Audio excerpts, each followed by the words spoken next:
Tina, Mark is on.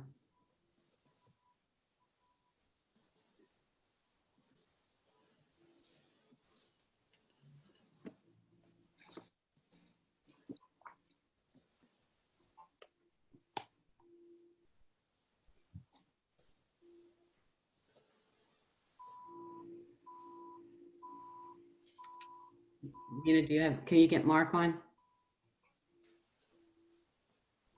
He is on. He's just probably on a different screen for you.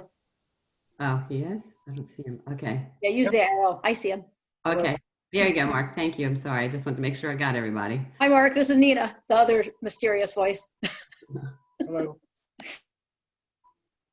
Okay. We'll wait just a few more minutes because it looks like a lot of people are logging on right now, and then we'll get started right sharp at 4 o'clock. Okay, Andrea?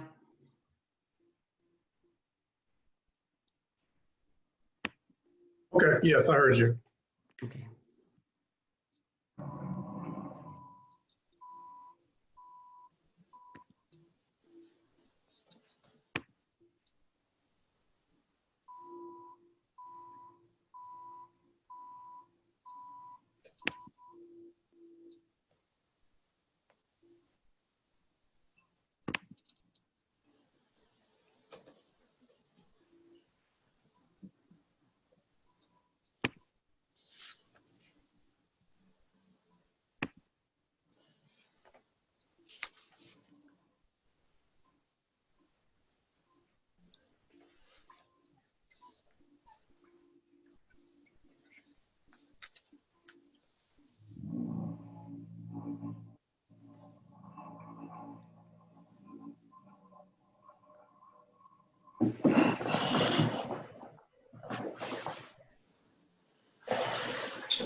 Okay, Andrea, I think we're ready. All right. Well, welcome everyone to CFM's second webinar series of the fall. Today's topic is state and local budgets and its impact on legislation for the upcoming session. My name is Andrea St. Gerard and I am chair of CFM. CFM is a coalition of leaders representing a broad cross-section of Montgomery County business, labor, education, civic, and community-based organizations. Our mission is to advocate in Annapolis on issues of importance to Montgomery County and the state.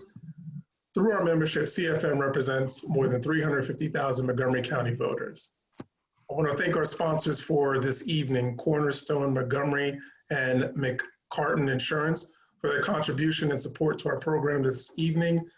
Thank you again. And before we begin, I do want to remind everybody that you are able to post questions in our Q&A area, and we have somebody in the back collecting those questions, and they'll be asked throughout the series or this evening's panel.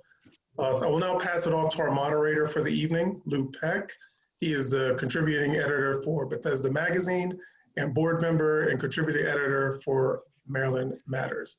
Lou, on to you. Thank you, Andrea. Good afternoon, everyone, and welcome.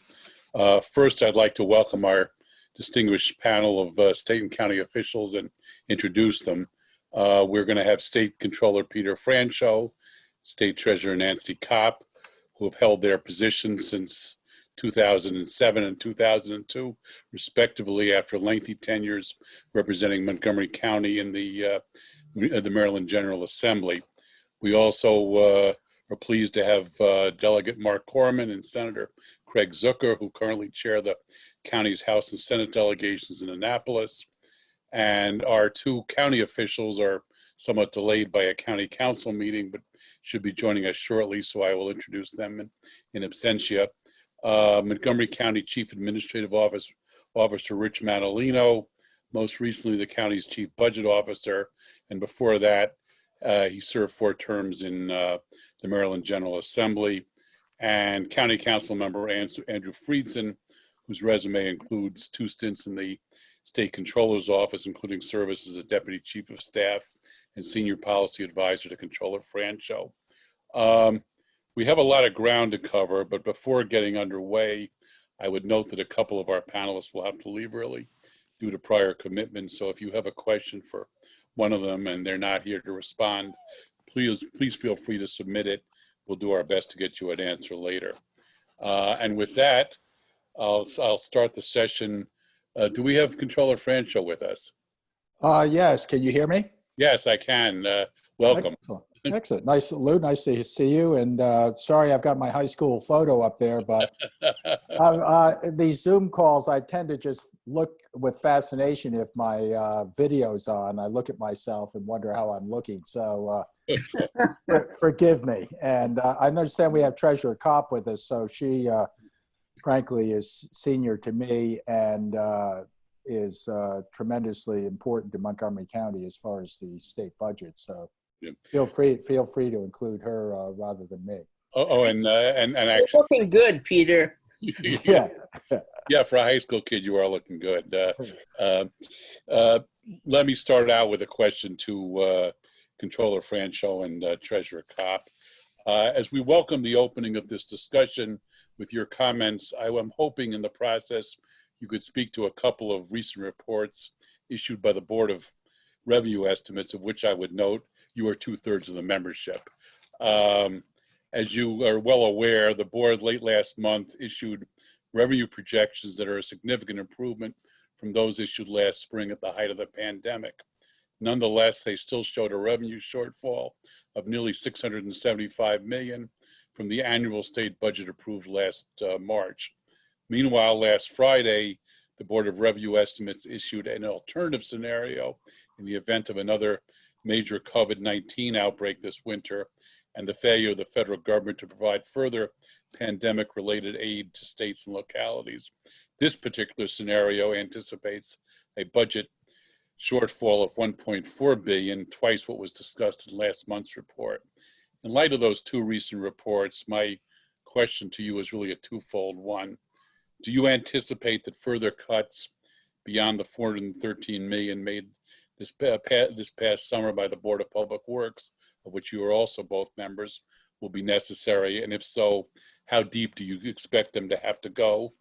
And my second part of that question is, the cuts last summer were largely aimed at higher education funding and crime programs and initiative, while the Board of Public Works, at the insistence of both of you, deferred cuts targeted towards the state workforce and some other areas.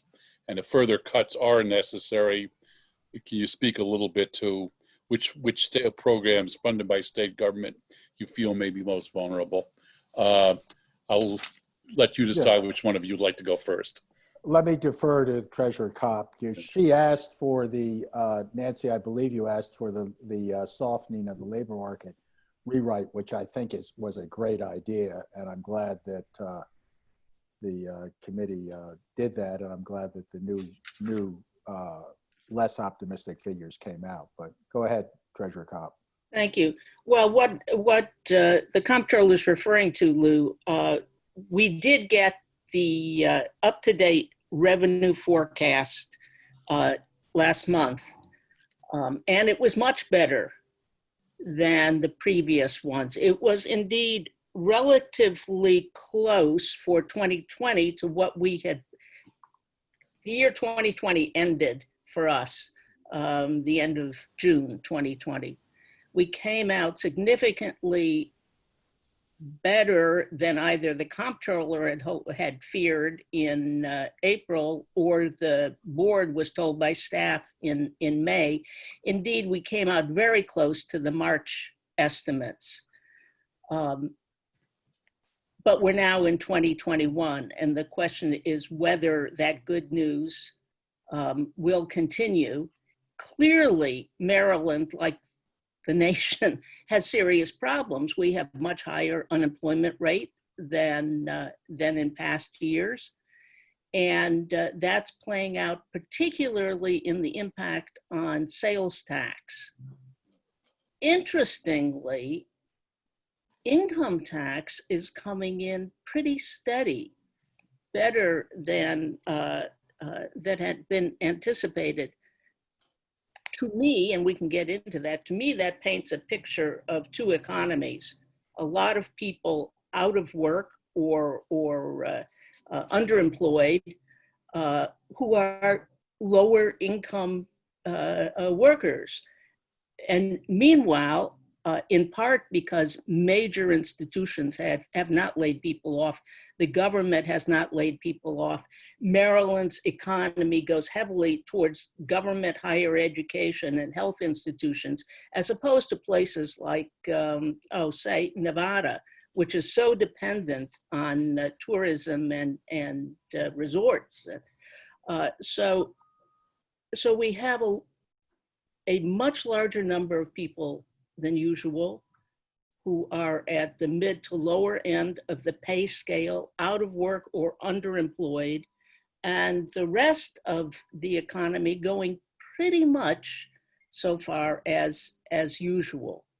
And this is not actually unique. I've talked to treasurers around the country, and many states are seeing the same thing play out. In addition, as the comptroller will tell you, the federal actions in the spring really have played out into Maryland's revenue too. For instance, people forget now that they received checks of $1,200 or $4,000 from the federal government in early spring, depending on income, and those were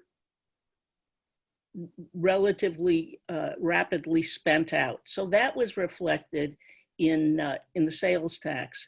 Increase in unemployment insurance payments, the $600 a week, and inclusion of people who were not covered by unemployment in the past, the so-called gig workers, all play, because these payments are taxed, that all played into revenue. So the federal actions really have been of great significance. Mm-hmm.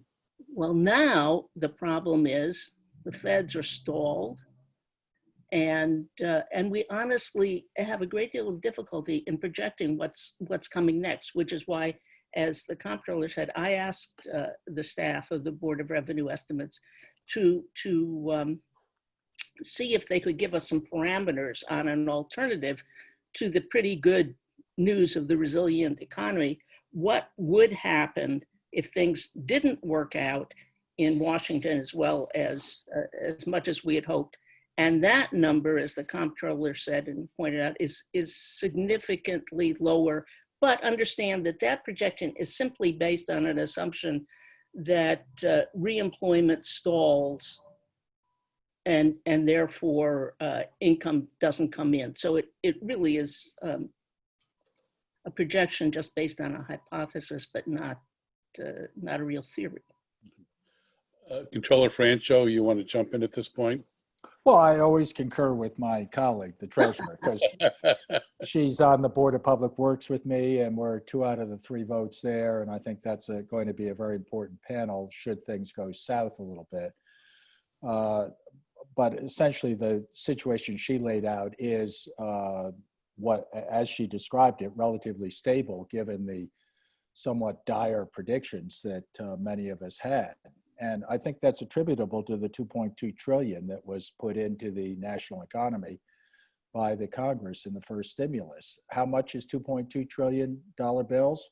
If you took them all and laid them end to end, they would go from Earth all the way to the sun, all the way around the sun, all the way back to Earth. It is just a god-awful amount of money that was pumped into the economy, as the treasurer said, through the federal direct stimulus payments, the Paycheck Protection Program, and the $600 federal weekly unemployment subsidy. They temporarily prevented a catastrophic economic crash. We are facing right now, without a second stimulus, because there's nothing there right now, except what was left over from the first stimulus, we're facing a catastrophic situation. Should there not be a second stimulus, I have my fingers and toes crossed there will be. Secondly, we have another unpredictable event, which is the national election early in November. So how does that turn out? Unclear.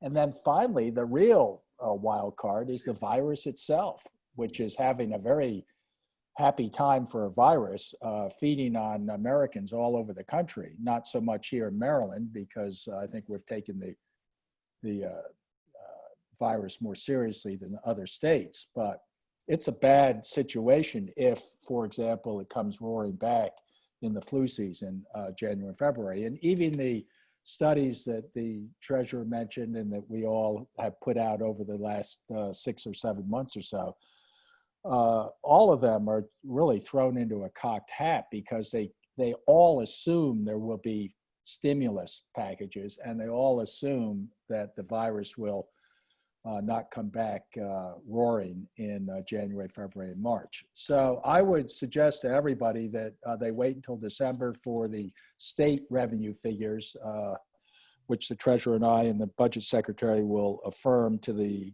governor and the legislature as the most up-to-date figures. And they will be able to factor in the election and the stimulus, yes or no, and the virus, yes or no. And those figures, I think maybe we should come back on a program like this and really focus on brass tacks. I don't like to sugarcoat things. No stimulus, resurgence of the virus, we're up the creek without a paddle. And it's going to be a long, cold winter. Obviously, the treasurer and I on the Board of Public Works will play a role when the legislature's not in session, but fundamentally it'll be the legislative leaders and the governor that have to figure out what to do if we are in a, I don't want to use the word catastrophic, but if we're in a situation that's a lot worse than the one we're in right now. Mm-hmm. Realizing your comments that it may be until December before we get a firmer idea of exactly whether we're in this, as you described, a catastrophic situation. Just as a quick follow-up, you have proposed taking the $585 million unallocated fund balance the state had at the end of the last fiscal year and using it for aid to small businesses affected by the pandemic. And I'm wondering if you can speculate how much of a cushion you think that might provide, assuming you get into the situation you describe where there's no state and local aid package coming from Washington and there's a second wave in terms of the pandemic. Well, that's simply a complementary amount that I was suggesting that the state couple with the federal government in their second stimulus plan and do a chunk of money from the state. It's $585.8 million that is not due to us. It's not a surplus. It's not more economic activity. It's simply, once again, as a result of the first stimulus plan where we had unexpected income withholding revenues.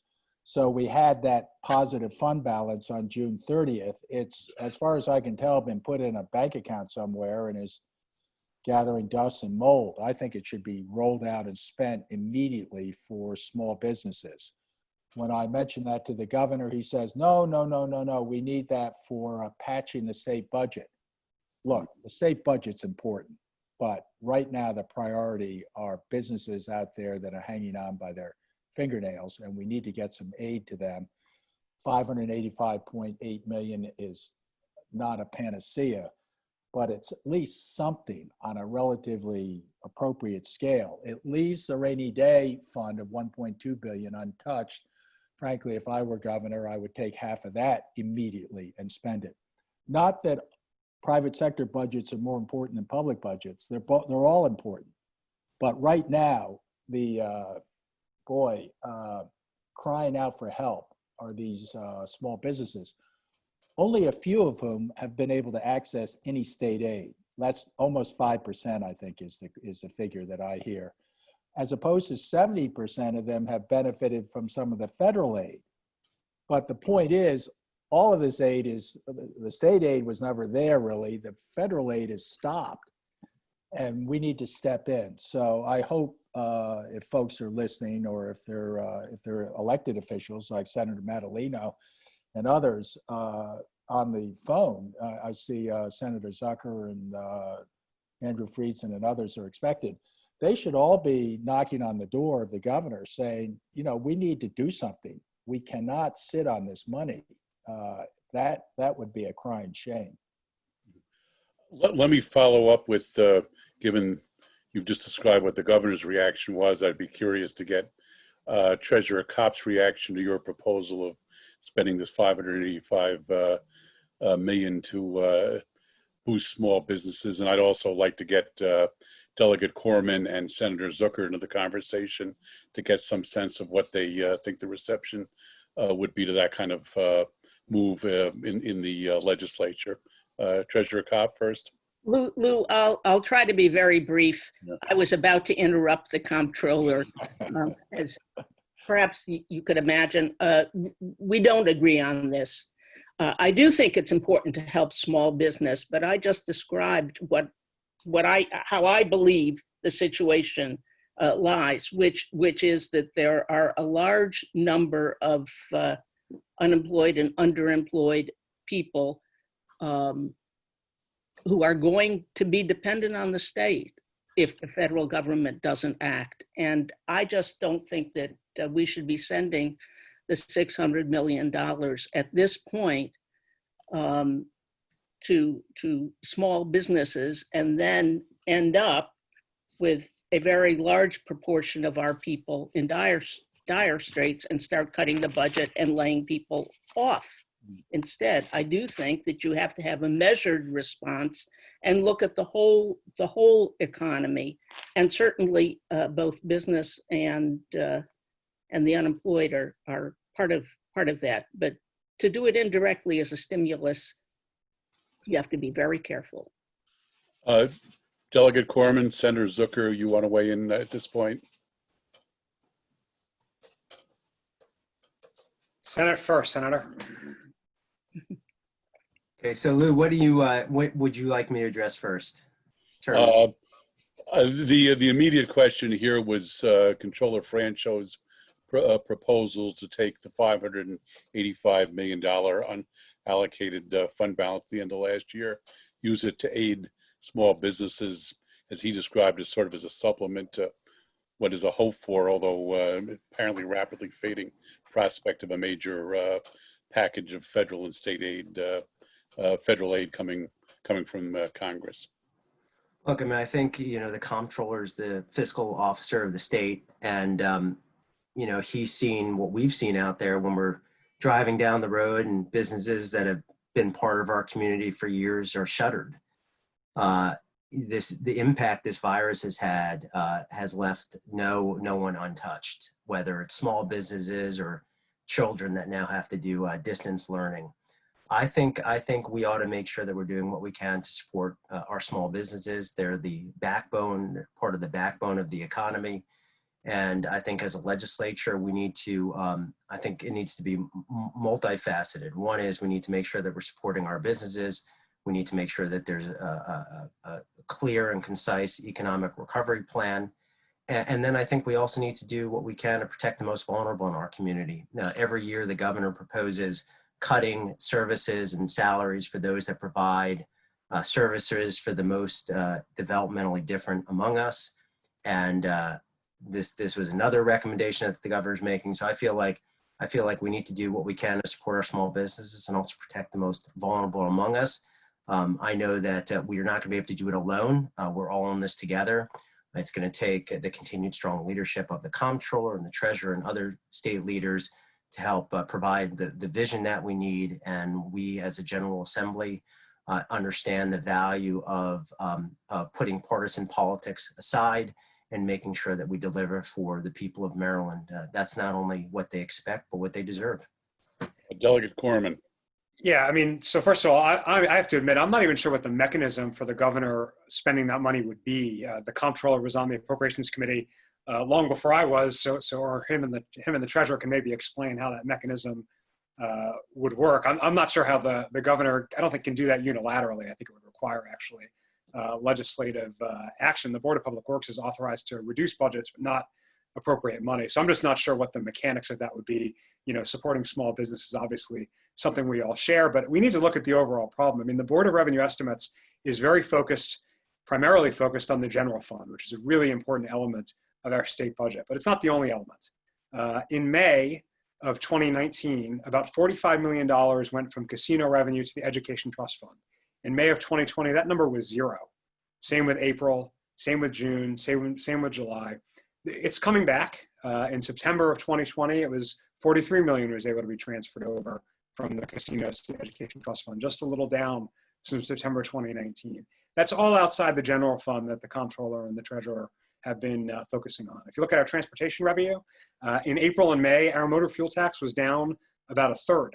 That's about $35 million each month that did not go into funding for infrastructure. So the needs are far beyond, unfortunately, just what small businesses are facing in the short term and the general fund challenges. And we need to look at all of this. I think Senator Zucker and the treasurer and the comptroller have all identified real needs. It's pretty significant, and that $500 million, $600 million is significant to you and I, but in the scheme of the shortfall that we're facing sort of across the board and the needs, unfortunately, it's going to go pretty quickly. Let me, since I believe we have yet to have Chief Administrative Officer Madeleno and Councilmember Friedson join us.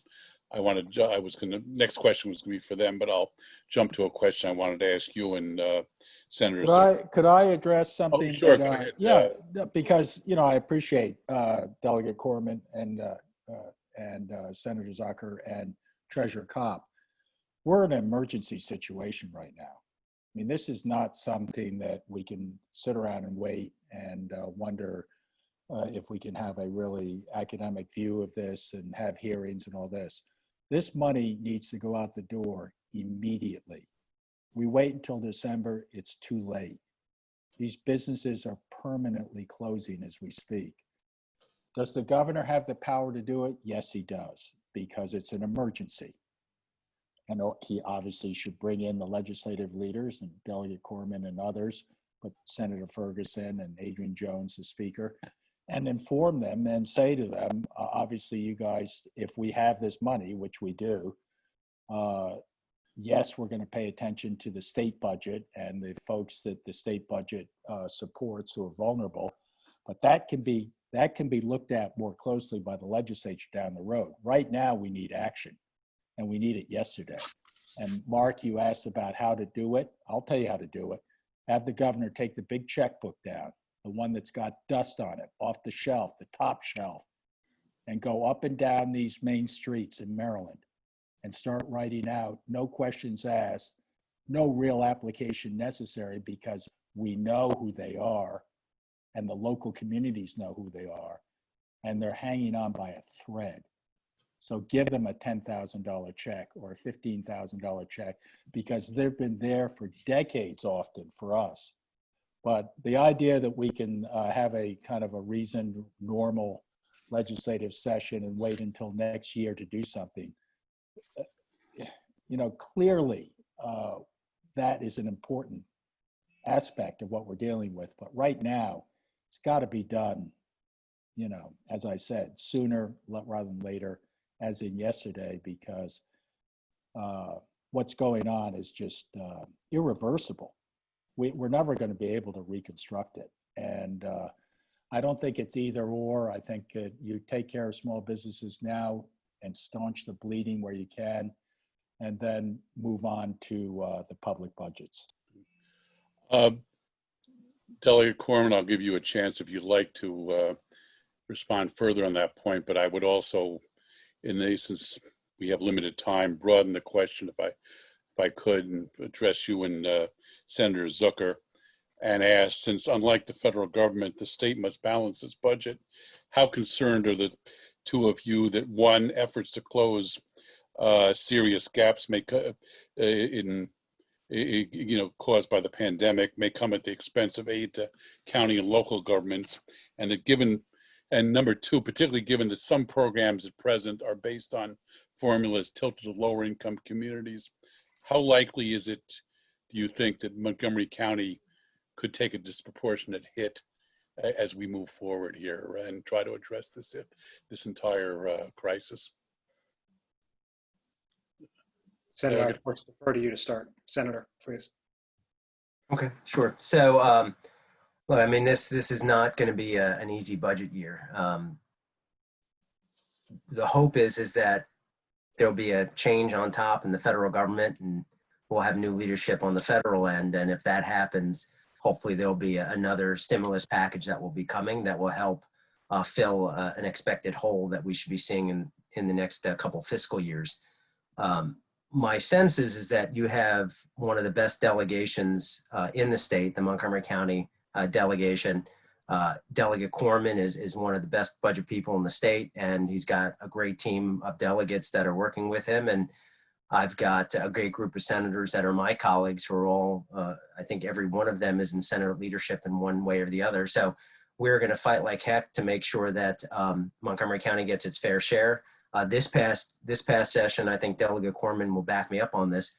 Everything that we were asked by the county executive and the county council to deliver on, we did. So yes, I think it's going to be hard budget times, but I'm an optimist. I think failure is not an option. I think it's going to require us to tighten our belt, but I think together we'll get through it. But I think I think a lot of it is going to be relying on the federal government, and yeah, we're going to have to cut no matter what. It's just a matter of doing it in a responsible way. Well, let me ask you to get a little more specific in terms of its chairs of the House and Senate delegations, respectively. As you face the 2021 session, to use the old question, what's keeping you up at night?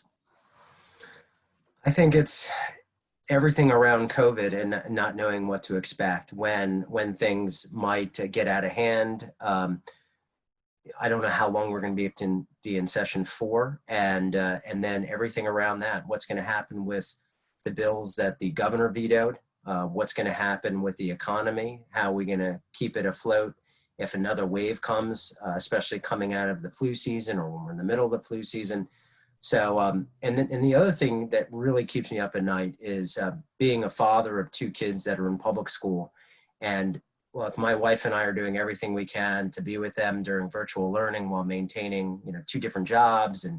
And I don't know, before COVID, we had a digital divide and an achievement gap. And now I would say that it's an achievement valley. So what keeps me up at night is how do we make sure that we close the digital divide and somehow start to close that huge achievement gap that is going to happen because of the pandemic. I mean, look, our number one priority is keeping kids healthy, but at the same time, we're losing a lot of education opportunity from it. I mean, Montgomery County's number one ask year in and year out is the education funding, right? That's why people live in Montgomery County. That's key to our economy. And, our economy is key to a strong education budget. I agree with the comptroller. We need businesses that are able to pay taxes and hire people and create jobs. And that's really important to making sure we have sufficient revenue to fund our schools. We have an over $7 billion contribution from state taxpayers down to the counties, including billions to Montgomery County. And that, to me, is what we need to make sure gets funded. That's the top priority. And then there's lots of other priorities behind that. Senator Zucker quickly, read through one that I'm not sure everyone, picked up on, which is the amount of money our state spends to support those with special needs and the workers who work with them. Both of those things, our K through 12 education budget and supporting those with special needs, are things this governor has proposed to cut in prior years when we haven't faced a budget anywhere near as difficult as we're going to face this year. So that's what worries me. In past recessions, we've also been able to rely on other aspects of our budget to support the general fund. Now, you can't do some of these things anymore because of constitutional changes, but during the Great Recession, before I was in the legislature, we used transportation trust fund dollars, gas tax revenue, to backfill things like education. Even if you wanted to do that now when we're allowed to under the Constitution, the revenue's not there. As I described, that money's way down. We can't totally rely on gaming revenue, although if we pass question 2, which Senator Zucker can talk more about, we'll have a little bit more revenue out of that. So there's some real challenges. And, if you ask, what keeps me up at night, the K through 12 budget, really now the pre-K through 12 budget is obviously the biggest piece of state support we look for. When I say state support, that's really state taxpayers. There's no state money. It's not the state's money. It's the taxpayers' money. And making sure that that's held as full as possible. And that's the baseline. That's setting aside the blueprint for Maryland's future. That's just what we've been doing under existing, really Thornton era formulas. Since you mentioned education funding, obviously notwithstanding the pandemic-related fiscal crisis we're facing, there has been calls and pressure on the legislature to override the governor's veto of Kerwin. What do you think the outlook is for 2021 in the House? And I'll ask Senator Zucker in the Senate what he thinks may happen. So on the House side, and I hate to go before a senator, but since you specifically called on me to do it, I'll do it.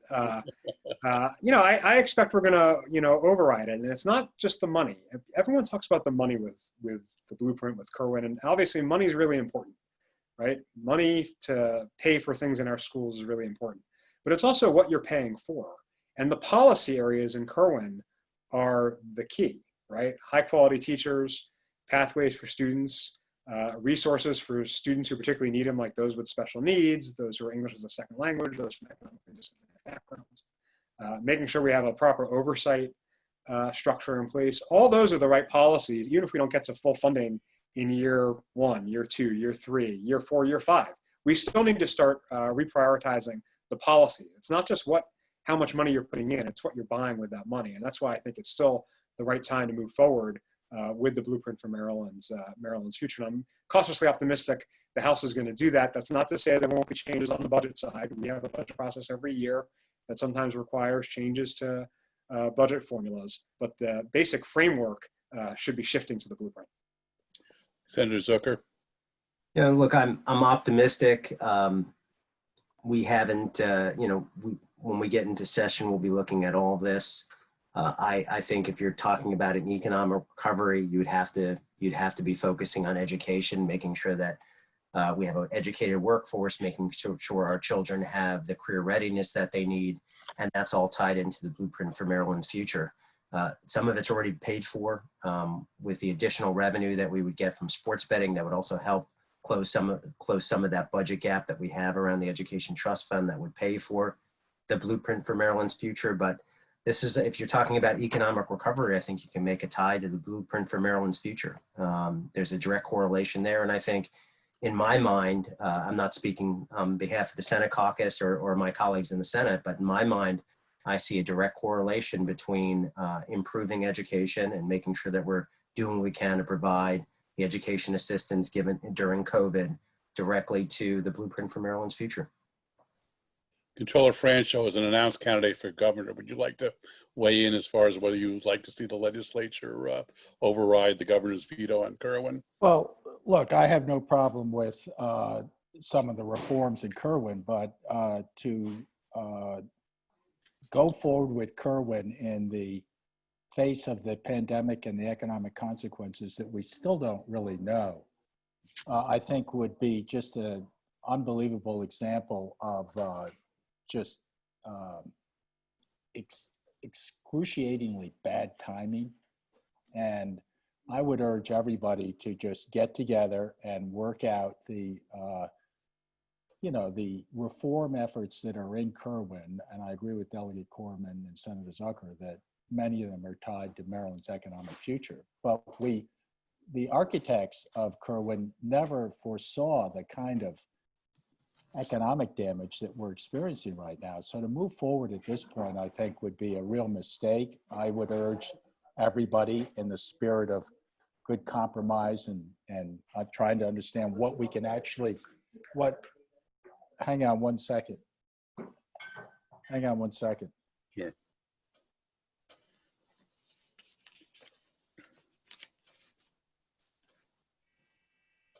Yeah, so my stance on Kerwin right now is to take a breather. Don't move into a direct either we win or we lose type situation, but pull it back, get the architects of the Kerwin Commission together again, and with a better understanding of what exactly the financial situation is, readdress some of the important reforms. I'm not opposed to the reforms, but boy, marching ahead right now, I think would be a huge fiscal mistake, given the current storm signals that we see out there. And I recall Thornton, which I was in the legislature for. I think Treasurer Kopp was also then. And we were all promised that Kathleen Kennedy Townsend was going to win the next election and we would have no problem funding it because we were going to increase the sales tax. And so we all voted for it like, boy, this is terrific. Well, it wreaked a lot of fiscal havoc on future budgets because obviously Kathleen did not win the governor's race. Ehrlich was not in favor of a tax increase on sales tax. And we ended up having to rob Peter to pay Paul for many, many years. So I think it's better if we do it on an orderly basis. I'm not disagreeing with Delegate Corman and Senator Zucker, and I'm sure Treasurer Kopp, who are all big supporters, I think, of moving forward. I just think we should be very careful. Lou, could I just interrupt for a second, since my name was mentioned, to say that 2002 session was when I was elected treasurer, so I did not vote on Thornton, and I don't believe in. My apologies, Thank Madam you. Treasurer. Yes. Thank you. Could I also point out, Lou, that during the summer, the governor proposed that the Board of Public Works cut about 600 million, was later cut down to about 480. And the legislature cut, as I recall, about $1 billion or thereabouts. So you might look to what the governor's proposals were to see what I assume he still proposes be cut after higher education and the things you mentioned. And that was sort of goes back to my earlier question, given realizing that we're still waiting to see exactly what the fallout's going to be between these two scenarios. How concerned are both you and Comptroller Franchot that some of those cuts the governor's proposed, that I know you resisted at that time, may ultimately be necessary. Right. I just would hope we would try very hard not to increase unemployment by laying people off directly or indirectly. We're starting to get a little bit short of time, and I'm seeing a lot of questions in the chat room about with the phrase purple line. So I wanted to start with Delegate Corman and bring some of the rest of you in on transportation, which we could probably spend hours talking about. But let me just start out by asking, let me find my... That, by the way, was one of the cuts taken in July, 125 million. Sorry, say again, please. 125 million to Metro, as I recall. And that actually segues into my question to, which I'll start with Delegate Corman. As I said, we could talk extensively about this, but I'd like to focus on initially on Metro and Purple Line. Number one, is the dedicated funding stream for Metro that you and Senator Brian Feldman helped engineer a few sessions back in serious danger, and is Metro, given the dramatically altered work and commuting patterns from the pandemic, facing another crisis? And I'd also ask, will the problems with the Purple Line and the state's vow to finish the work on it on its own if necessary force a siphoning of funds from other transportation and transit priorities? And where do you feel that such reductions might be most acutely felt? I'll start with you and let the others jump in on the transportation front. Lobbing me the softballs. So first of all, while Senator Feldman and I were the sponsors, that was a huge bipartisan victory, the dedicated funding for WMATA. It was a regional victory. It was a unanimous vote in the Senate, all 47 Democratic or Republican state senators. And the governor was a big proponent of it and at the table as we negotiated it. So far the Department of Budget and Management has been trying to sort of protect that money, but it's very challenging, because if you protect the line item that says dedicated funding, but reduce, as the treasurer said, other line items to WMATA/Metro, or the bond rating agencies really not going to notice that money is fungible. And so that creates a little bit of a problem. And obviously that's in the context, there is a transit crisis. It's not a WMATA crisis, it's a transit crisis nationwide. And it's just going to be a while, even after there's a vaccine, before people are as comfortable when they're choice riders getting on transit again. Now we have a lot of riders on transit who are not choice riders. And for them, it's an economic imperative that transit run and be funded. And that's, particularly noticeable in our bus systems. The bus system in Baltimore City, which is state funded and operated, went down in ridership by about half. The MARC commuter train system, which is a lot more choice riders commuting in and out of DC, went down in ridership during the absolute height of the lockdowns, the quarantines, by about 95%. So you can see the different types of transit have different impacts. But we have a lot of non-choice riders, people who are really captive to the transit systems, and those systems need to be funded and operated for them. And it's going to be a while before some of these choice systems do as well. Purple Line is a huge challenge. We could obviously have a whole hour and a half conversation about that. I will say that the Purple Line was always a project that the state, taxpayers, and riders were going to be paying for. It was just a question of financing. It's not as though these private companies were taking that money out of their pockets, out of the goodness of their hearts to put up. They were expecting to be repaid in fare revenue and availability payments from the State Transportation Trust Fund.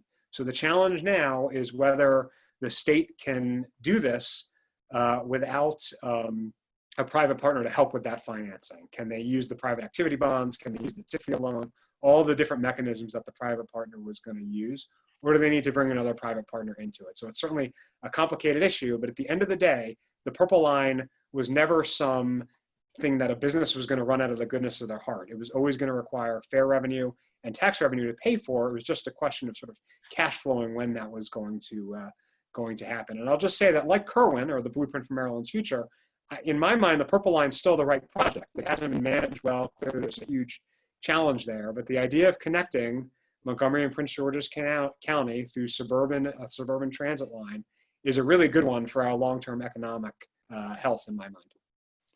And as a follow-on to that, let me direct a question.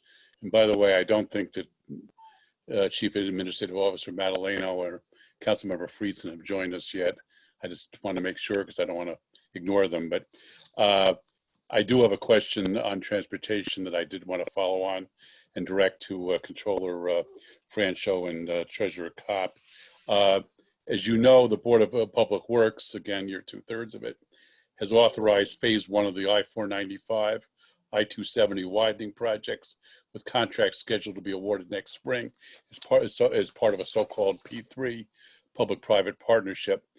Given the fiscal crisis we're facing, on top of the collapse of the P3, initially utilized to build the Purple Line, and given some projections in the recent draft environmental impact statement that suggests that the I-495, I-270 project may require significant public subsidies, do you think that the Board of Public Works will be forced to delay the I-495, I-270 phase 1, or do you think perhaps the board may have to rethink whether or not they can move ahead at all in light of the current financial situation?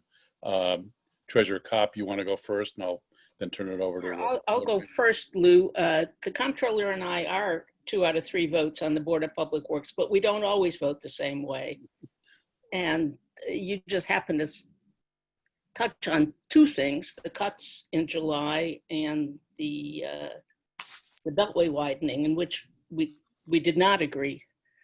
I do think that this should be a time when you stand back and look at it. And as Delegate Corman pointed out, there are different ways to fund projects, even if it turned out to be a good project. And I do have environmental questions and other impact questions that I think have not been really answered yet. So I think it is a good time to stand back and look at things and weigh where we are now. Controller Franchot, as Treasurer Kopp notes, you 2 have voted differently on this project a couple of times in front of the Board of Works. What are your current thoughts given the situation we're facing? Well, let me just say for the record that at the board meeting that the treasurer mentioned, where we didn't agree on cuts, I removed $280 million Yes, you did. in cuts from the governor's program. And I did that because I thought that it prematurely affected not only state employees and public employees, as the treasurer has mentioned her concern about, but also the disadvantaged and vulnerable. I thought it was, well, I think it speaks for itself. On the purple line, I generally agree with Delegate Corman in his analysis. This is a project that is going to be finished, period, full stop. We're finishing it. It's going to be a great success down the road. It's not going to be initially because of the pandemic and all of the, bias against transit, et cetera, even though it will take obviously several years to finish. What's happened with the purple line is that the previous head of MDOT, a gentleman named Pete Ron, very nice guy, everybody liked him, but he was a terrible transportation secretary. He picked a company that was probably the worst company in the country to lead the purple line. And that's a company called Floor down in Texas. They're currently under Justice Department and SEC investigation for defrauding states by low bidding on public projects. We're the last public project, that public-private partnership, that this company has now walked away from. But it's almost, I would say, criminal in what they've done as far as the duping the state and duping the previous transportation secretary into letting them be the lead contractor. I think we're going to finish it with the state organizing most of it. I'm not sure whether there'll be another competitive bid, whether it'll be closely looked at. As far as the Beltway widening, we've got a different circumstance now because people really want to drive in their cars. Let me just encourage everybody to take a look at the recent automobile sales in the Washington area. They've skyrocketed. Why? Because people are getting off of mass transit and getting into cars because they think it's safer. That's going to exist for a while. We need to do something in any event, even without that. We need to do something to take care of the congestion on 270 and the Montgomery side of the Beltway and the American Legion Bridge. And we're going to do it, I believe, but it's going to be under a different P3 formulation and review than obviously what happened with the Purple Line. But the Purple Line, I don't think stigmatizes the P3 concept. We definitely need that because we need private sector capital to move forward with our infrastructure in Maryland. However, we're not going to do things in the same way as far as we did with the Purple Line because we obviously ended up with a very defective lead contractor. Lou, is it okay if I follow up real quick? I see Rich Madeleno is on now, but just to agree with the comptroller, this is a huge priority and we need to guarantee that the Purple Line is built. But just to add on to what Delegate Corman said is, we also want to make sure that we're doing what we can to hold the administration accountable. So tomorrow, the Montgomery County delegation, the House and the Senate, will be doing our transportation priorities hearing with the administration tomorrow. It's going to be done virtual. So I would urge anyone who's interested in what the administration is doing on these various projects, and you're going to hear from members of the county council and the county government and the delegation, we urge you to tune in and even if you want to feed us some questions, we can try to ask it. But I just wanted to flag for everybody that we'll have the administration with us tomorrow because we plan to ask these tough questions as well. Lou, I'm going to have to jump off, the comptroller. I apologize. Senator Madeleno, thank goodness, is here. He knows more about budgets than I'll ever know. And Treasurer Kopp, I'm obviously leaving you with, who has a deep reservoir of knowledge, and Delegate Corman, who's been a fabulous advocate for the county down in Annapolis. I have very much appreciated the opportunity to get into all sorts of trouble by answering questions, Lou, that you so artfully asked. If anybody needs me, my cell phone number is 301-332-1961. Feel free to call me, text me, voicemail me. Happy to answer any questions that people have vis-a-vis Montgomery County. I'm a 40-year resident of Tacoma Park, and I love this area. And anything I can do to help it move forward, I will. So that's 301-332-1961. That's my personal cell phone. If I'm ever lucky enough to be governor, as you mentioned, I'm running for governor, I'm going to keep the same cell phone, so you'll always be able to text or voicemail the governor. Thank you all very much. Nancy, it is always an honor and a privilege to appear with you on anything, and all my best wishes, Madam Treasurer. See you soon. Thank you, Controller Franchot, for joining us. Chief Administrative Officer Madeleno, welcome. And I don't think, I'm just checking, I don't think Councilmember Friedson is with us yet, so I will include him in when he joins us. But a couple of questions I had. I have to tell people he spent too long questioning me during a council hearing, which was supposed to go from 1:30 to 2:30 and went until after 4, and now they're on to their next item. So Okay. He is still in a council hearing. Okay, thank you. Let me start out with a couple of questions I had for you earlier that I deferred in terms of the challenges facing really, I guess, both sides of East Jefferson Street and Rockville in the current 2021 fiscal year. According to a memorandum of the County Council in early July, FY21 tax revenue estimates are down nearly $192 million compared to estimates in the approved budget. This does not include possible reductions in state aid that we've obviously been talking about. Given that the state faces some severe pressures of its own. The memo that I'm referring to that was written by a county council analyst also notes the shortfall exceeds the fallout from the Great Recession of more than a decade ago, when the shortfall for FY10 and FY11, according to this memo, was, I think, a total of $188 million, which is for a few $1 million less than the shortfall for this year alone. And the council, as I understand it, in approving the FY21 budget, voted in favor of about $70 million in cuts. If my arithmetic is correct, this would appear to leave about $120 million in terms of a hole that needs to be addressed. And all of this is by way of introduction of asking you, could you talk a little bit further about what cuts have been identified to close this gap in the FY21 budget? What program areas you think they most will affect the most, and where are the remaining cuts likely to come from? That is a very big question. So Yeah. Thank you, Lou, very much. So in passing the FY21 budget, if you remember, the county executive had proposed an increase to the school system through the education supplement. Yeah. So when the council decided not to move forward with that increase to the school system and that change to the property tax rate, then all of that spending could not occur anyway. So in the end, the reductions overall to the county executive's budget were a much smaller percentage, because that whole the revenue increase and then the additional spending for the school system didn't happen. Mm-hmm. What did happen after the passage of the budget was an agreement. The county executive proposed and the council adopted about $76 million worth of reductions for the FY21 budget on a range of things.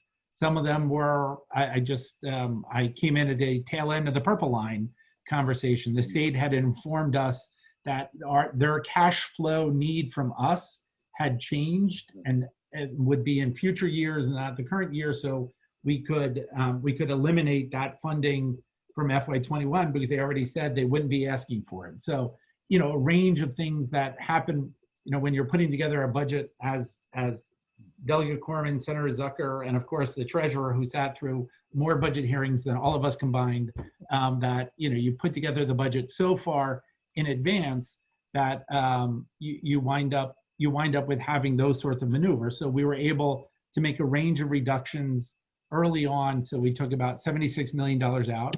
Fortunately, and hopefully the treasurer and others have talked about the Board of Revenue estimates and their change in projections for the state. Well, that definitely impacts us. Our August income tax distribution wound up being double what we had estimated.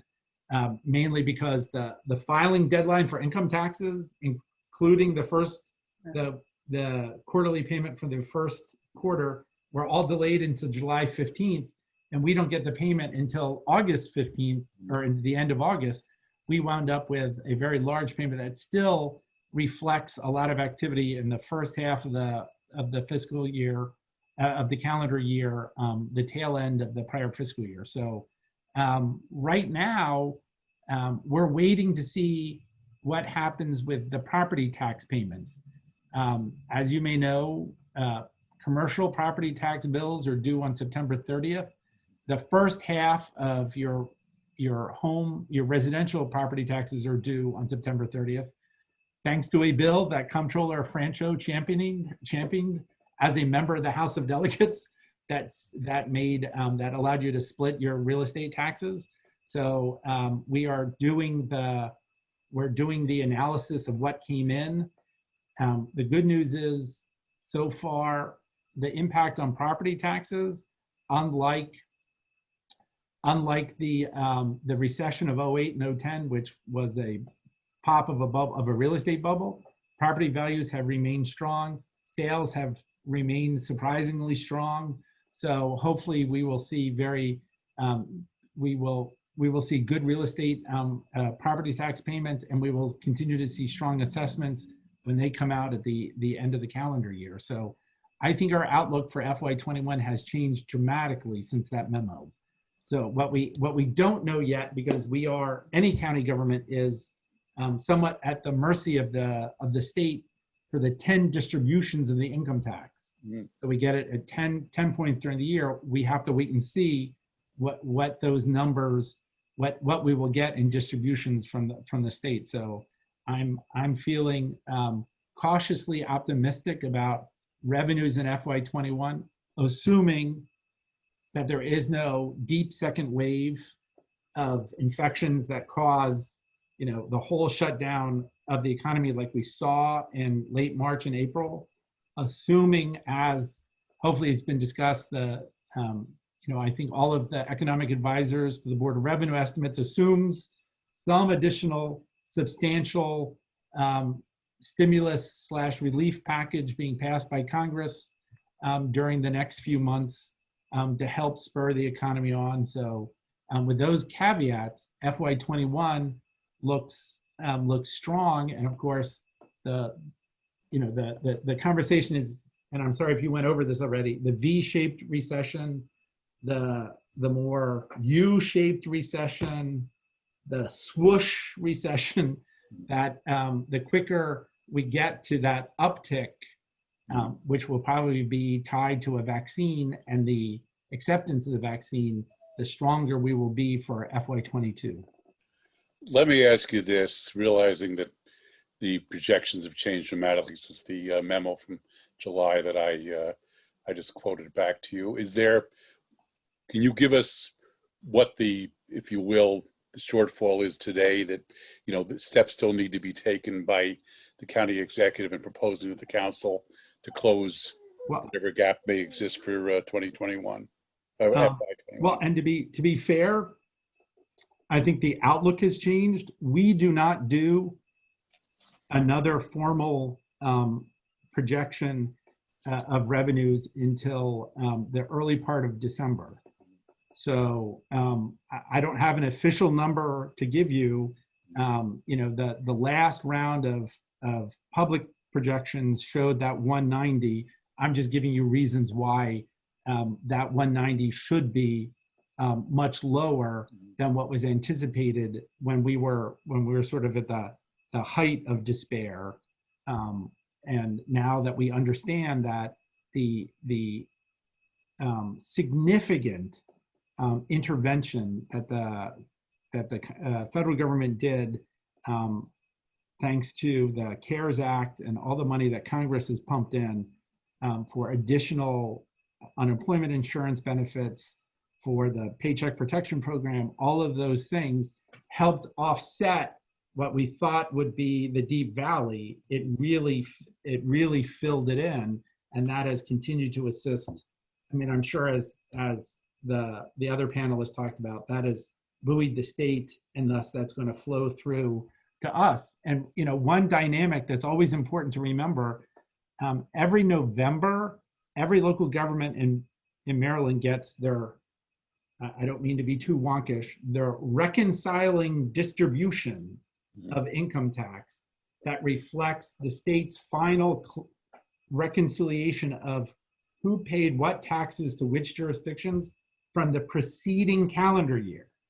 So in November of 2020, we are going to finally know what income tax revenue the state collected from our residents. And remember, 2019 was a very good year, and very few people had heard of the coronavirus in 2019. So, we could potentially have a very strong November distribution, assuming the fall continues to be relatively stable. So there's another reason why you could see a very surprisingly large number, but it would still be sort of the tail from the pre-COVID times. It's just the way that the state works it out, which makes complete sense, that you don't know until everyone files taxes, and people can ask for extensions till October 15th. You don't know until they file taxes where they actually lived during the preceding year. The state just assumes everyone who's paying taxes to the state lives in the state, so they just collect the money. For us, they have to reconcile it to make sure that Mark Corman, who paid taxes to us in 2018, we finally know when he submits his taxes that he actually lived in Montgomery County for all of 2019. And they make an assumption, but they hold back money until November, 11 months later, and then give us that final reconciliation. So that's why I wanted to point out to people that in November, there might be good news when we're at the same time saying, it may not be as good as you think, because it's still the hangover from 2019. Let me ask you a question that takes in not only 2021, but some of the out years. In my recollection, going back to that July memo, is that I think the revenue shortfall in FY 2022 went up to something like 280 million or somewhere in that vicinity. Obviously, during the Great Recession, as you recall, there were furloughs, there were significant job cutbacks in terms of county government. And I'm just wondering if you can talk about to what degree you think some of these moves are potentially on the table, if not for 2021, for some of the out years, given the experience of 10 years ago in the Great Recession. So, it is fascinating to see how different 2020 is from 2008 to 10. Again, it was a housing bubble that ran up revenues, and then the burst of that bubble that collapsed those revenues. And when you look at those numbers in the state, and I know the treasurer is familiar with this, I know Senator Zucker is familiar with this, no jurisdiction in the state of Maryland had property values go as high up as we did in that 6, 7, 8 time frame. And when the bubble burst, no jurisdiction saw its property values go down as sharply. So we have not seen any evidence of that occurring this go around. So for the county, its two main revenue sources of its own doing, right, are property tax and income tax. The property tax, which is roughly like 75% residential has held very strong. Commercial properties, we'll see what happens with commercial properties as business, as storefronts, as there are vacancies in the office market, in the retail market, that could bring down our commercial base. But I don't think anything near what had occurred in the 2008 to 10 range. And then on the income tax, as hopefully has been discussed, this has been such a weird recession, whatever we're calling this period of time, that because the damage has been so much on people on the lower end of the income scale, whereas in prior recessions, there was job loss and income loss across the scale, across the whole income scale. This seems very concentrated on the low end, and that's where we are buoyed as a jurisdiction to have such a large concentration of people on the high end, which is providing a degree of stability to us, potentially even more so than the state, which will be interesting to see how our numbers start to shake out. Let me, on the education front, given your background in the state legislature as I think the primary engineer of the strengthening of the maintenance of effort law in 2012. Recently, there was a briefing by the budget officer for the Montgomery County Public Schools who raised the prospect of the need in FY 2022 to seek a waiver of maintenance of effort, which I believe they indicated would mean about $52 million less into the school system. I'm wondering, again, as somebody who sponsored the latest iteration of the law, how concerned you are that it may be necessary for the county to seek that kind of waiver going forward. Well, I appreciate your shout out to me for crediting me with legislation that in fact is in the name of Nancy King. So I'm sure Senator Zucker will defend me when he tells Senator King that it was her name on that bill, and Delegate Kaiser, his seatmate on the House bill. So I appreciate the shout out, but one of the interesting things when I read that article, and it was a bit confusing to me because we still don't know what the official enrollment number is for this current school year. They take the census on September 30th. So we don't know what the maintenance of effort number is going to be for next year because we don't know how many kids students are in the school system. I think everything we assumed about maintenance of effort and how those formulas work are now out the window. I mean, this dislocation of every school system of kids who just have not appeared for a variety of reasons. We don't have, I think a lot of people held back their kindergartners. A lot of people are homeschooling. Some people pulled their kids out for private school. Some kids have not materialized because of the impact of the coronavirus and federal law on immigrants and the number of students that we would see on an annual basis coming from outside the country. So you have a whole bunch of things that have changed all the projections.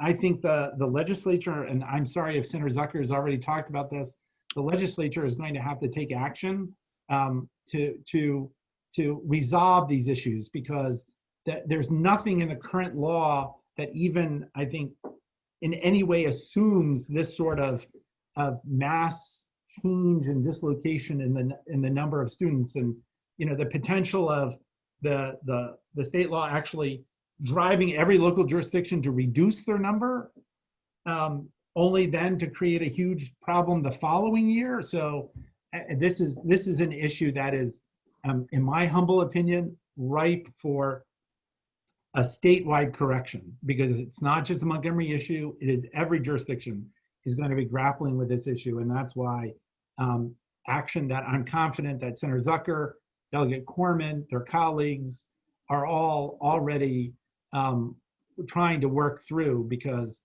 without that sort of state level adjustment, it would send us all in dramatic differences, because we'd have to cut potentially tens of millions of dollars to the school system, not to create a avalanche the following year in order to keep our maintenance of effort level lower or at like the current rate, so that we don't have this enormous adjustment for the following year. Senator Zucker, since that made sense for anyone who follows education funding. Could I just point out, Lou, that this is one very dramatic example, but only one, of the impact of this question of whether this is 1 year or say even 2 years just out of history that just is unique and you've got to adjust for it, or whether there's going to be some structural change. And we don't know that yet. You just can't know that yet. Because for almost every school system, for as long as all of us can remember, every year maintenance of effort has meant more money because Right. we've always had more students. We've never really faced it's been since the like 1970 did we have a year where where enrollment went down from one year to the next. So I think much of the state has assumed maintenance of effort always meant additional money to the school system. Well, this year, maintenance of effort, because of a dropping number of students, I'm assuming, could mean a significant reduction. I don't think that's anything anyone wants to do for the school system, nor do you want to, again, what the treasurer was saying, inadvertently cause an enormous increase for everyone the following year. Senator Zucker is a member of the Budget and Taxation Committee, which Senator Madeleno is the former vice chair. Would you like to weigh in on this issue, what he's referring to here? Yeah, I mean, we were Delegate Julie Polakovich-Carr is on this Zoom call, and Delegate Jared Salmon, who's also on the call. We do a call every couple weeks with the superintendent, and at this point in a regular school year, we have more than 2,500 new students each year, and this year it should be 25. We should be adding 2,500 students. Instead, we've seen a decrease of over 1,500. So I think, we've been in conversations with the Elrich administration and others, and I think this is going to be, a Maryland, ACO, the Maryland Association of County Organizations. Again, we're going to have a discussion with them, but I view this right now theoretically as a one-off. I don't think we should be basing our funding formulas on what the impacts that are COVID related. I think we need to continue moving with the funding as though we are whole, but I definitely think in some ways we need to hit on the other end a pause button to reevaluate where we would be with maintenance of effort, understanding that, look, this is all related to COVID, and Montgomery County certainly shouldn't be penalized because we're in the middle of a global pandemic.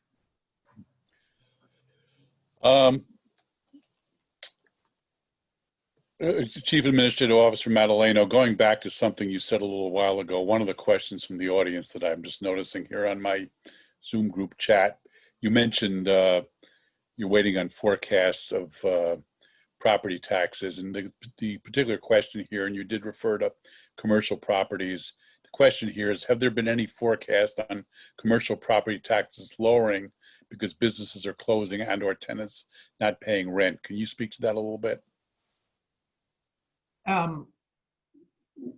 We've been having a lot of discussions about that for people who are unfamiliar with the property tax structure. Unlike residential properties where the value of your home is based upon the value of the land and the structure, commercial properties are based upon the value of the land and the income earned off of the structure on it. So obviously it can go up or down as buildings, as leases terminate, as buildings are filled or vacated. So that is the big question right now. Will there be a spike in vacancies? How quickly will landlords, the property owners, seek reimbursement due to a change in state law from the early aughts? Property owners can appeal their assessments whenever they want. A local government can only appeal their assessment in the period of time after the assessment is issued, because we have the 3-year cycle, and a third of the state is revalued only once every 3 years, unique to Maryland. They have the commercial properties have the ability to seek that an appeal and a reassessment or a change in value whenever they can document a loss in value. We have not seen a spike in requests for new assessments. I don't know if that will be coming over the next few months as businesses actually close. So that will be a big question. You know, one of the interesting dynamics of the Maryland property tax structure. So let's say an office building loses its major tenant, they can seek a revaluation and get it reduced because obviously they can demonstrate the value, the income stream off the building has declined. Should they get a new tenant 6 months later that completely releases the old tenant or replaces the old tenant and all of their income, there is no mechanism built for their property tax rate to reset to its old rate.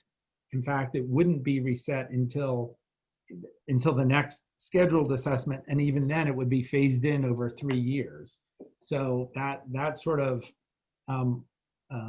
those sorts of adjustments can have a tail that lasts much longer from a valuation standpoint than from a vacancy standpoint. I am getting notes that we are about 10 minutes from wrapping up. Let me, if I could, shift back to Senator Zucker for a question on a topic we haven't had a chance to talk about, which I think a lot of people are very interested in. That's healthcare. And I'd ask that even as the Supreme Court gets ready to hear arguments on the constitutionality of the Affordable Care Act next month, we should note the General Assembly has taken significant action to shore up aspects of the law during the Trump administration.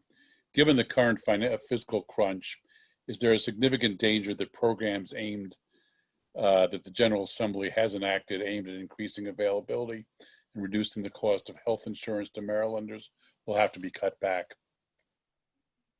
Is there a possibility? Yes. Do I see it happening? No, because ultimately when the governor makes these decisions, we're the backstop, and we go through this song and dance every year. And the Maryland General Assembly is going to do what we can to protect the most vulnerable. So when there's an attack on the Affordable Care Act in Maryland, we are there to help make sure that people have access to healthcare. And especially in this era of COVID, that becomes even more important. So yes, it could come up, but I believe that we will do all we can to make sure that people have the access to the healthcare that they desperately need. And you're confident the funding will be there? I mean, look, I'm not confident the funding is going to be there, but I'm confident that we will make sure that it is funded, whether it's legislatively or fencing off money. I think that calls into question how important State Ballot Question 1 is giving the Maryland General Assembly more authority to make sure that when there is this potential to cut healthcare, that we have the budget authority to authorize the appropriation, where we're not in always this defensive posture, where we can work more closely up front with the governor on issues like this that are so vital to our community. I'm going to end with a question to all three of you. Nice, easy one to end the session. Taxes.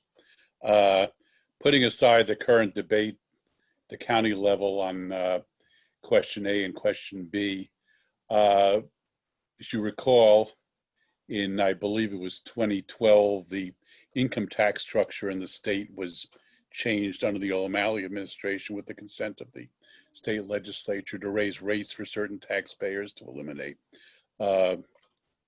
exemptions for certain taxpayers. In effect, it was a tax increase for a certain segment of the population. Likewise, at the county level, when the Great Recession hit in 2010, realizing as Chief Administrative Officer Madeleno said, we're not dealing with an identical situation. In 2010, then County Executive Leggett moved to increase the energy tax, which the council went along with. All this again by way of asking whether at the state and the county level you see any appetite at this point for tax increases. Treasurer Kopp, you want to go first? Well, one of the things that changed when I went from the legislature to being state treasurer is I no longer have a vote on raising taxes, just on cutting the budget. Except one, you get to vote on one property, on one tax rate. Property tax. Yes, that's right. So I'm not sure I have an opinion as state treasurer on this, except that I do believe in progressive taxation.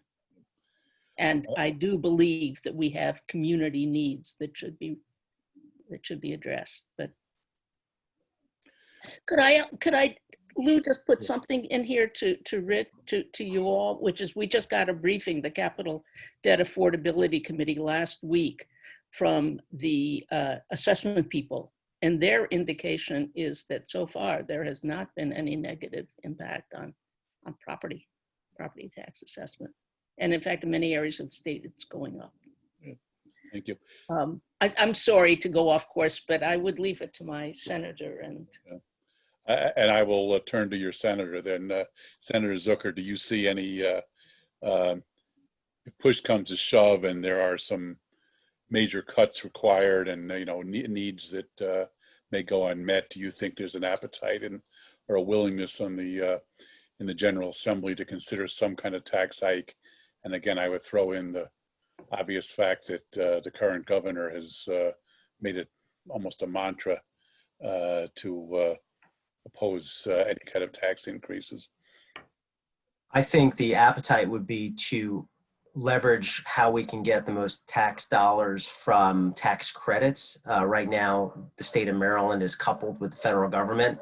And I think in some instances, we may want to decouple in order to make sure that Marylanders can qualify for certain tax credits that they wouldn't be under the federal government. But I believe that right now, the interest is finding revenues elsewhere, whether it's through sports betting or other online platforms. But I think the goal is to protect middle class families and making sure that we're protecting the most vulnerable in our community. tobacco tax override? So, sorry, say again? Tobacco tax veto override? Yeah. So that would be certainly one of them. I mean, we're looking at ways we can increase revenue without taking money out of people's pockets from their paychecks. And finally, Chief Administrative Officer Madeleno, realizing, aside from what happens on number of third with A and B, that even right now it is both from a statutory and political standpoint very difficult to raise either increased property taxes or increased income taxes at the county level. Do you see the possibility of something such as County Executive Leggett proposed in 2010, finding another form of taxation that may have to be increased to try to fill some holes? Well, first, I would just like to say, as Rich Madeleno, American citizen, I would point out that we have seen over the last 2 decades a massive reduction in federal taxes for the wealthiest amongst us. So while the state has remained, we are a state that relies on the income tax. Many states do not, or they rely on a much smaller income tax. I think it's the right taxation. It's the right policy for us to have.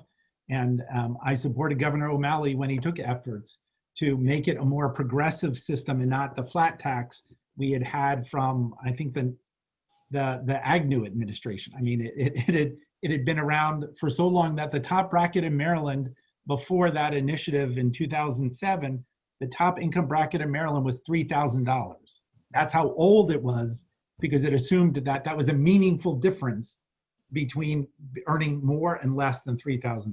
So, I would just point out that states around the country have wrestled with the need to continue services while the federal government has made the income tax structure regressive and has pulled back on its support for so many things that, as Senator Zucker said, are critical for the success of the working families and the middle class of this country and our state. And I applaud the efforts that we have taken in order to make sure Maryland remains committed to advancing the interests of the middle class, the working class, and the least fortunate amongst us.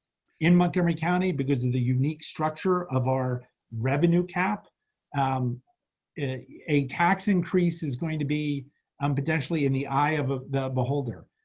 Because inflation is going to be nearly zero, it is in fact going to force the council to reduce the property tax rate.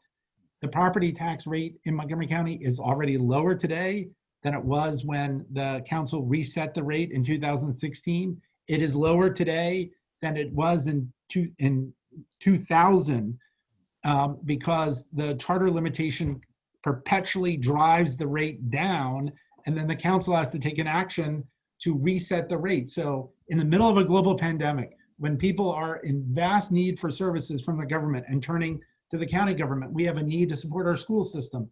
All of the different things that we're trying to do, is it a tax increase if our unusual and relatively unique charter limit forces the rate down by 3 cents and the council decides to drop the rate by 2 cents? It would be a vote to exceed the charter limit, but it would still not be a rate increase. So that's why, you know, during those boom years in 5, 6, and 7, the council several times voted to raise taxes by just leaving the rate in place. So I think the debate about property taxes does not lend itself to that easy, you know, is it the same rate? Is it a different rate? And what constitutes a tax increase for a political ad? I'm sure the county executive is not going to, this is not when we're going to look for adding another type of revenue to our mix. You said you spoke a few minutes ago as Rich Madeleno, American citizen. Let me ask you, as Rich Madeleno, former state senator, would you encourage your former colleagues in Annapolis to continue to build on what the O'Malley administration did in 2012 and you voted for, which was to increase the progressivity of tax rates and perhaps yield more revenue from that? Well, for all the legislators that are on the call, I'm not going to tell them what to do with their job, because they're going to be facing a series of issues that, you know, I no longer have the honor or good fortune to be amongst them to try to make those decisions. So, you know, being laser focused on Montgomery County, I'm not going to offer a solution for the state. But might look at New Jersey. And can you elaborate there? They just took some tax action. Okay. Well, I think we are at a wrap here. Thank you, Senator Zucker. Thank you, Treasurer Kopp. Thank you, Chief Administrative Officer Madeleno. And that is one hell of a title. We got to figure out some different way. You could just call me Rich, really. That is the easiest way. When you roll that all the way out, that is, wow. I was going to go for CAO, but I wasn't sure if that would be a bit opaque in terms of, so, okay.